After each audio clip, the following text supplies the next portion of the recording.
Dear student, मैं doctor Rajendra Singh.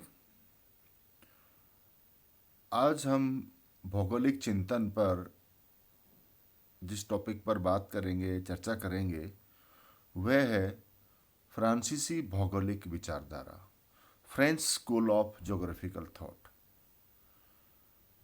इससे पूर्व हमने जर्मन स्कूल ऑफ पर बात की थी। जर्मन स्कूल ऑफ थॉट में अन्य भूगोल की शाखाओं में जो विकास हुआ, उसके साथ साथ ये भी था कि वो नियतिवाद के समर्थक रहे हैं। वहाँ के जो भूगोलवेत्ता थे, उन्होंने प्रकृति को प्रमुख माना था।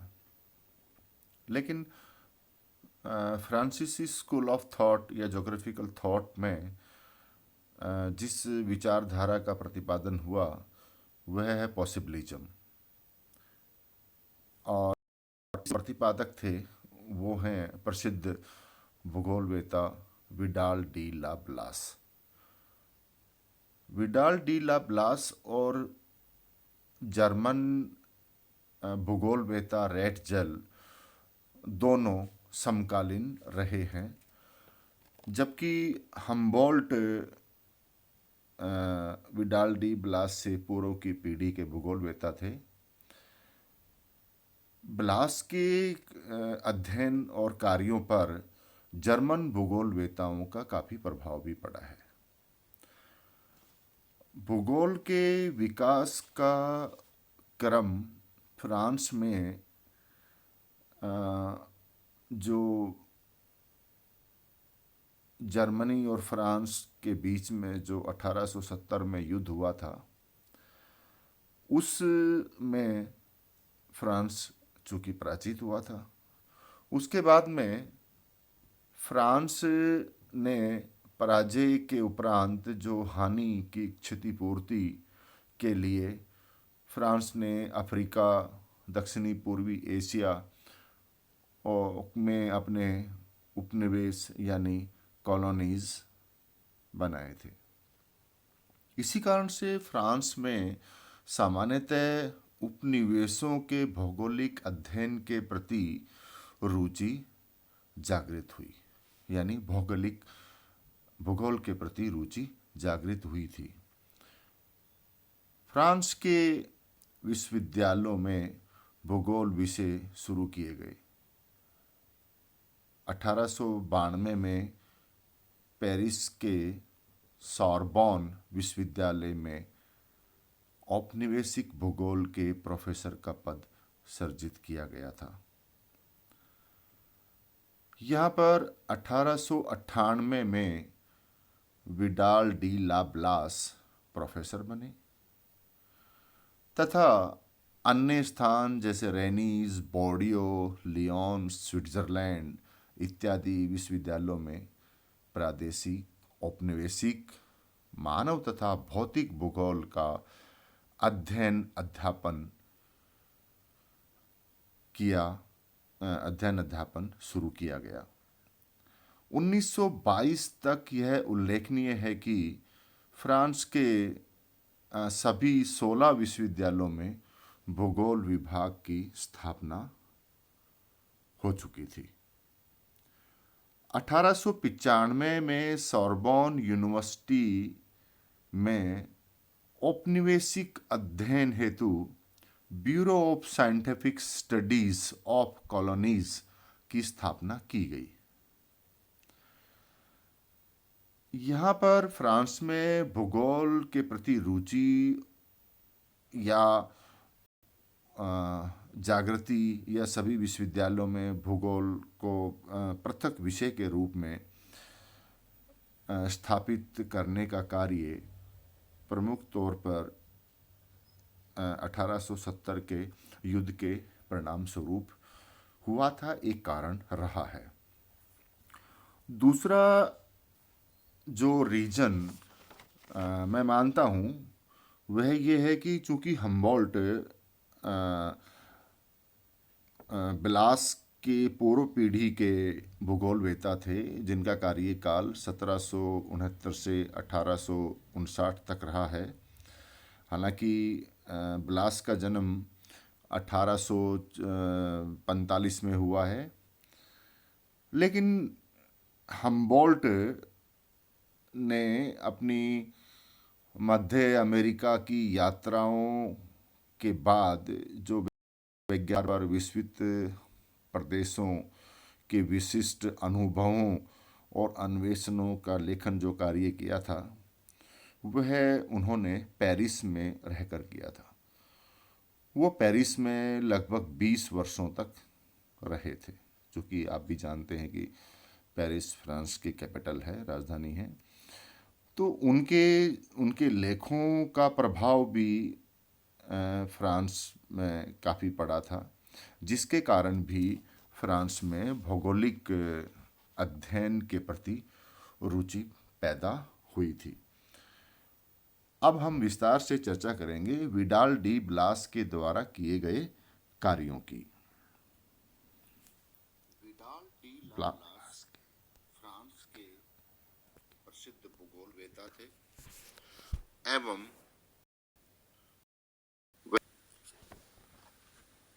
वर्तमान वैज्ञानिक भूगोल की विचारधारा अर्थात संभववाद यानी पॉसिबिलिज्म का जन्मदाता भी थे। उन्होंने इतिहास एवं भूगोल तथा दर्शशास्त्र विषयों पर शिक्षा प्राप्त की।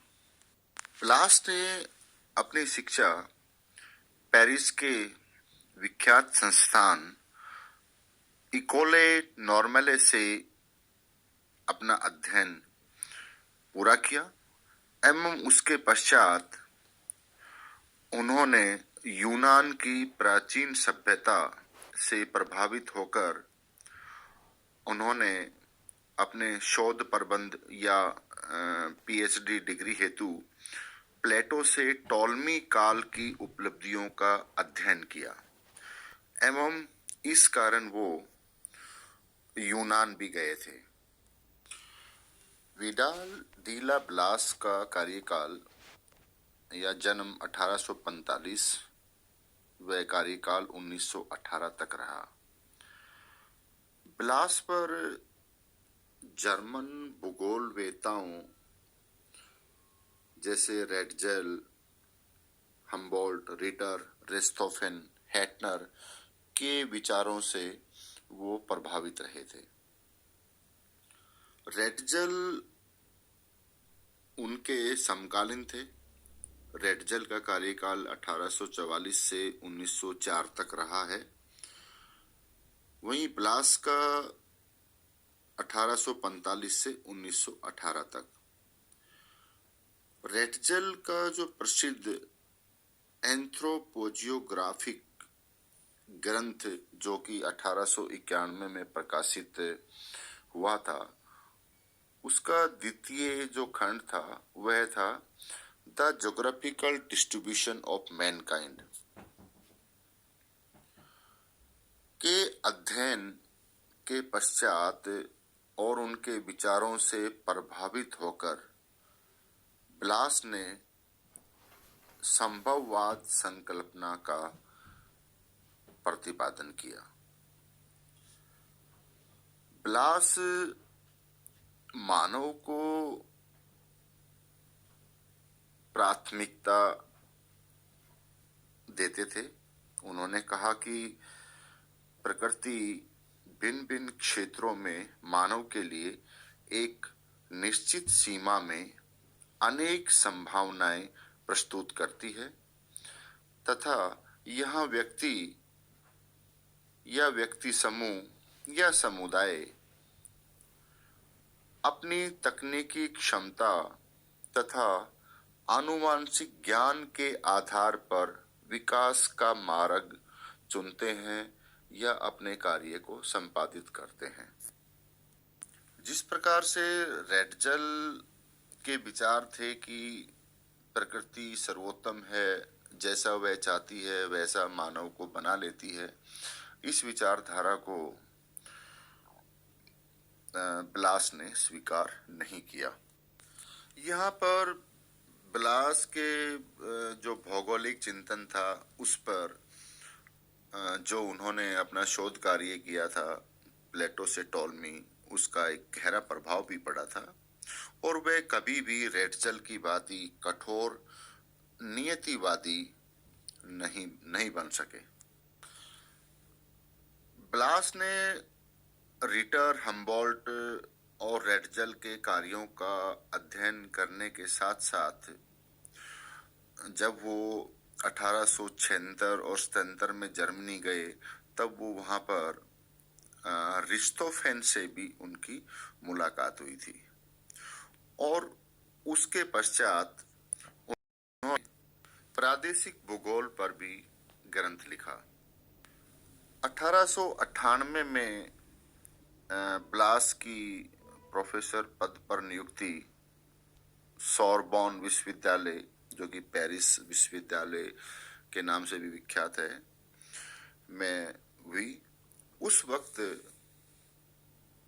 इतिहास और भूगोल एक साथ या दोनों विषयों को एक साथ पढ़ाया जाता था। यानी वहां पर वो इतिहास एवं भूगोल के प्रोफेसर पद पर नियुक्त हुए थे। लेकिन उनके प्रयासों के बाद ही ये कहा गया कि जो जहाँ पर सॉर्बोन यूनिवर्सिटी में कि ये जो विभाग है वो चेयर ऑफ ज्योग्राफी है। तथा साथ ही ब्लास ने जब अपना कार्यभार ग्रहण किया था, अपने प्रथम जो उन्होंने संबोधन किया उसमें कहा, भूगोल मात्र ऐतिहासिक घटनाओं को समझाने वाला शास्त्र ही नहीं है, यह विषय अपने आप में स्वतंत्र एवं महत्वपूर्ण ज्ञान की शाखा है। उन्होंने समय समय पर फ्रांस के विभिन्न क्षेत्रों की यात्राएं और उनके भौगोलिक परिवेश इत्यादि पर अनेक पुस्तकें लिखी हैं। ब्लास ने अपनी रचनाओं में 1889 में यूरोप के राज्य व राष्ट्र, इसके पश्चात उन्होंने यूरोप का एटलस प्रकाशित किया तथा उन्होंने जीवन पर्यंत एनाल्स द ज्योग्राफी वार्षिक पत्रिका का प्रकाशन किया, जो 1893-94 में प्रारंभ की गई। इसके अलावा उन्होंने 1903 में फ्रांस का भूगोल और उसके पश्चात 1917 में पूर्वी फ्रांस का भूगोल तथा उनके मृत्यु के पश्चात मानव भूगोल के सिद्धांत का जो लेखन कार्य था, जो प्रकाशित होने का कार्य था, वह उनकी मृत्यु के पश्चात 1923 में हुआ।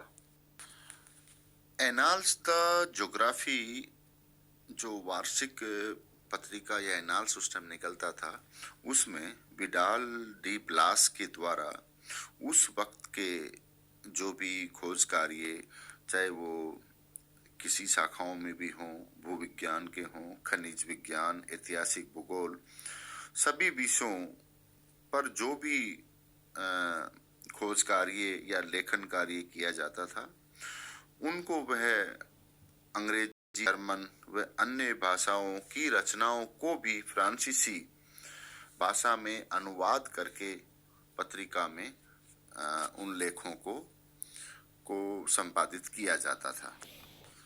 ब्लास ने भूगोल को प्राकृतिक तथा मानव दोनों विज्ञानों में स्थान देने के लिए अपने कथन को निम्न 6 बिंदुओं पर बताया और यह भी कहा कि जितने भी विद्वान और जो भूगोलवेत्ता हैं, वो इन बातों को ध्यान में रखते हुए अपना अध्ययन कार्य करें। यानी मानव और भौतिक दोनों रूपों में उन्होंने इस कथन को, अपनी बात को कहने की कोशिश की है। यहाँ पर उन्होंने सर्वप्रथम या पहले पॉइंट में कहा कि पार्थिव परिघटनाओं की एकता। यहाँ उनका कहना था कि यूनिटी ऑफ अर्थ फिनोमिना, यानी भौतिक कारक परस्पर एक दूसरे पर आधारित और संबंधित होते हैं। उनका कहना था कि अगर जो भी फिजिकल फैक्टर्स हैं, चाहे वो जलवायु है, चाहे वो तापमान है, और या पर्वत हैं, या जो फिजिकल फैक्टर्स हैं, या पर्वतों का बढ़ना या उनका घटना, या वनस्पति का विलोपन, वनस्पति की वृद्धि, ये सभी जो धरातल पर होने वाली घटनाएं हैं, वो एक दूसरे से पर आधारित है और संबंधित हैं। अपने दूसरे तथ्य में उन्होंने कहा कि परिघटनाएं जो कि परिवर्तनशील योग के कारण उत्पन्न होती हैं, उनके पीछे विभिन्न प्रकार की जलवायु मुख्य कारक है। तीसरे फैक्ट्स में ब्लास ने कहा कि भूगोल का संबंध पृथ्वी तल पर होने वाली सभी परिघटनाओं से होता है तथा उन स्थानों और परिघटनाओं का वैज्ञानिक अध्ययन आवश्यक है। अपने चौथे कथन में ब्लास ने कहा कि वातावरण की शक्तियों के विभिन्न रूपों और उनके प्रभावों को समझना आवश्यक है, जैसे कि पृथ्वी के विभिन्न क्षेत्रों में पर्यावरण के प्रभावों एवं भौतिक शक्तियों के होते हुए भी मानव ने किस प्रकार अनुकूलन को समझा एवं उन शक्तियों का सामना करते हुए अपना अनुकूलन स्थापित किया। और पांचवें क्रम पे ब्लास ने कहा कि परिघटनाओं के वर्गीकरण और उनकी व्याख्या करने में वैज्ञानिक विधि यानी साइंटिफिक मेथड को अपनाया जाना आवश्यक है।